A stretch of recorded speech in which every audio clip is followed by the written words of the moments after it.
ಸಮಯ. ಸಮಯದ ಚಾರ್ಟನ್ನು ನೋಡೋಣ. ರಾಜು ಮತ್ತು ಅವನ ಸ್ನೇಹಿತರು 5ನೇ ತರಗತಿ ಪ್ರವೇಶಿಸಿದ್ದಾರೆ. ತಮ್ಮ ದಿನಚರಿಯನ್ನು ಹೊಂದಿಸುವ ಪ್ರಯತ್ನ ನಡೆದಿದೆ ಒಂದು ಚಾರ್ಟ್ ಮೂಲಕ. ಏಳುವ ಸಮಯ ಬೆಳಗ್ಗೆ 5:30. 12 ಗಂಟೆಯ ವಿಧಿಯಲ್ಲಿ ಏಳುವ ಸಮಯ. ಓದುವ ಸಮಯ ಬೆಳಗ್ಗೆ 6ರಿಂದ 7:30.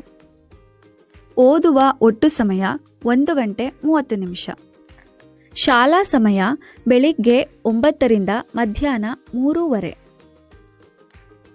ಒಟ್ಟು ಶಾಲಾ ಸಮಯ 6 ಗಂಟೆ 30 ನಿಮಿಷ. ಆಟದ ಸಮಯ ಸಂಜೆ 4:30ರಿಂದ 6 ಗಂಟೆ. ಒಟ್ಟು ಆಟದ ಸಮಯ 1 ಗಂಟೆ 30 ನಿಮಿಷ. ಓದುವ ಸಮಯ ಸಂಜೆ 7ರಿಂದ 8:30 ಗಂಟೆ. ಸಂಜೆಯ ಒಟ್ಟು ಓದಿನ ಸಮಯ 1 ಗಂಟೆ 30 ನಿಮಿಷ. ಮಲಗುವ ಸಮಯ ರಾತ್ರಿ 9:30ರಿಂದ ಬೆಳಗ್ಗೆ 5:30 ಗಂಟೆ. ಒಟ್ಟು ಮಲಗುವ ಸಮಯ 8 ಗಂಟೆಗಳ ಕಾಲ. ಈಗ ಇದನ್ನು 24 ಗಂಟೆ ವಿಧಿಗೆ ಬದಲಾಯಿಸೋಣ.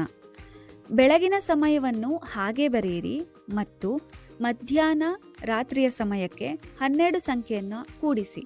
ಉದಾಹರಣೆಗೆ 5:30 AM 5:30 ಗಂಟೆಗಳು ಅಂತ ಹೇಳ್ಬೋದು. ಮಧ್ಯಾಹ್ನ 3:30ಕ್ಕೆ 12 ಸೇರಿಸಿ 15:30 ಗಂಟೆಗಳು ಅಂತ ಹೇಳ್ಬೋದು.